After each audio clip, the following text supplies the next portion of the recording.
Hi, this is Megan Chapman, and this is the Tuesday Studio Video Visit. Good morning. It's about 11 a.m. here on Tuesday morning in beautiful, sunshiny Edinburgh today.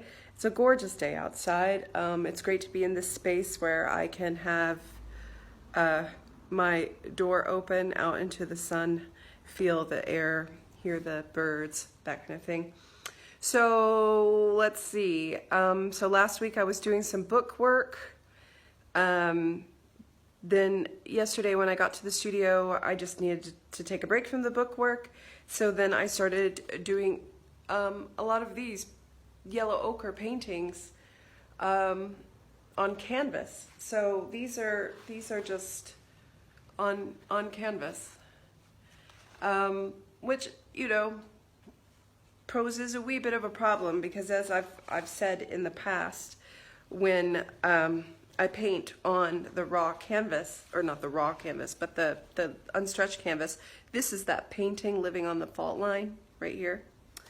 Then, you know, unlike when I paint on a stretched canvas, when the painting is complete, it's kind of complete, you know, except for, say, cleaning up the sides of the canvas, signing it, titling it, and putting the hanging wire on it. When I paint on the unframed canvas, then there's another step required before I can feel like the painting's really finished.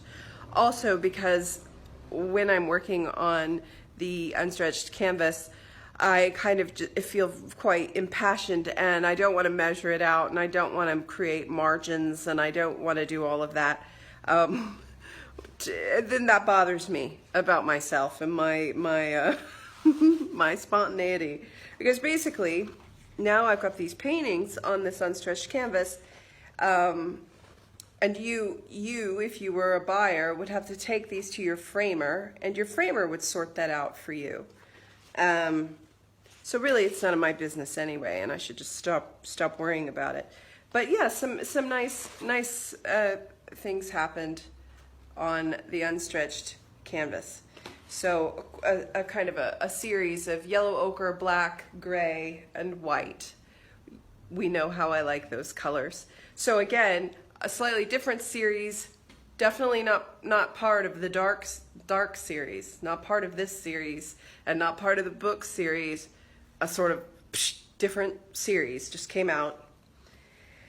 And then that led me to put this big canvas up on the wall. And then that led to this painting. So of course we've got similar color schemes. We've got my favorite yellow ochre, my love of black, white, gray, but then we've got some oddball elements here. This oil pastel, that kind of lime, not lime, it's a pale, it's almost like a Baltic green with more white. So a little drawing happening with that. And then we've got this, not my typical shade of pink. Usually I like more of a magenta, a little bit of a deeper pink, but this is like a paler pink, and it's kind of just scrubbed in there, and it's on top of the black, and it's on top of the gray. And we've got different variations of the pink as it maneuvers the canvas. We've got these lines, and then almost a wee drawn bit, again, similar to the oil pastel, but done with the pink. Then we've got a little bit of orange oil pastel down here.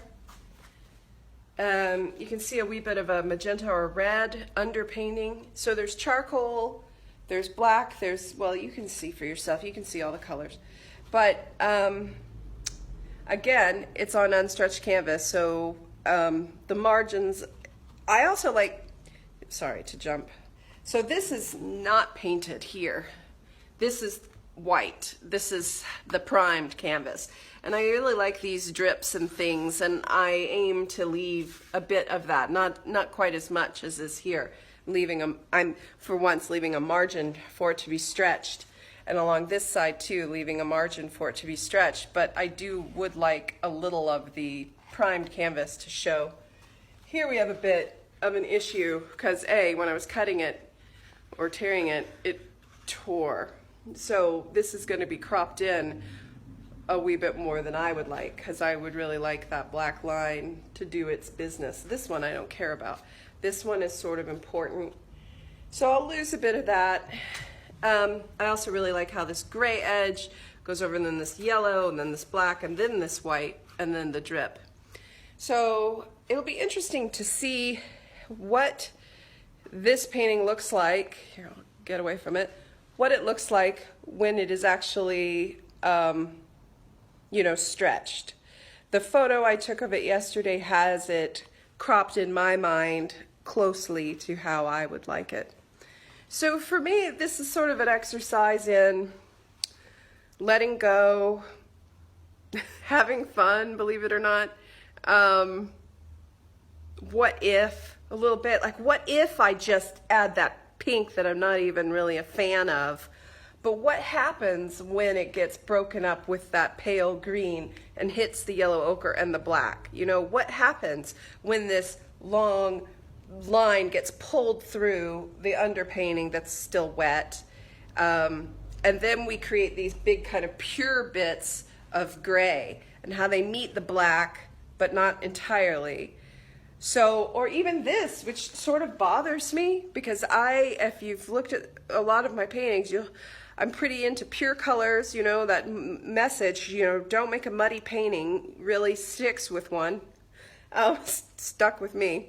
And this to me almost constitutes mud, you know, because we've got this pure white hitting the black, which then turns to gray, and then we've got this, what is that?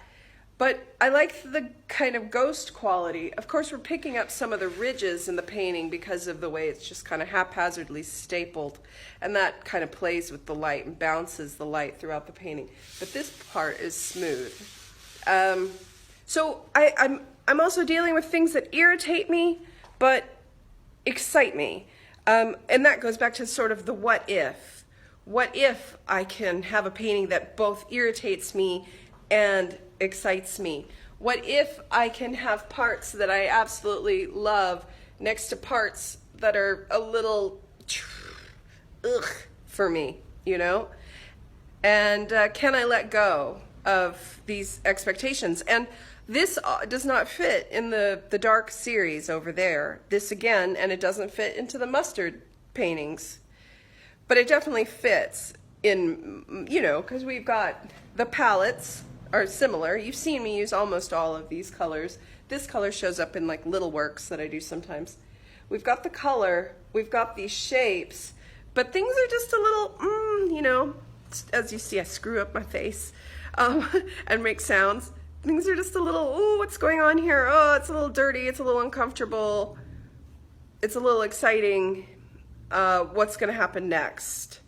It was quite a physical painting. I think it's about 3.5 by 4 feet. It depends on, again, how it is edited when it is stretched. I gave my studio a clean because it was getting quite frenetic, because here I am doing the bookworks. You know, here they all are stacked up really nice. I need to be focusing on the bookworks, but then at the same time I want to take advantage of this large space. I've stopped worrying about the painting wall. Thank you very much. I got some great suggestions, and I've got some ideas for when that happens.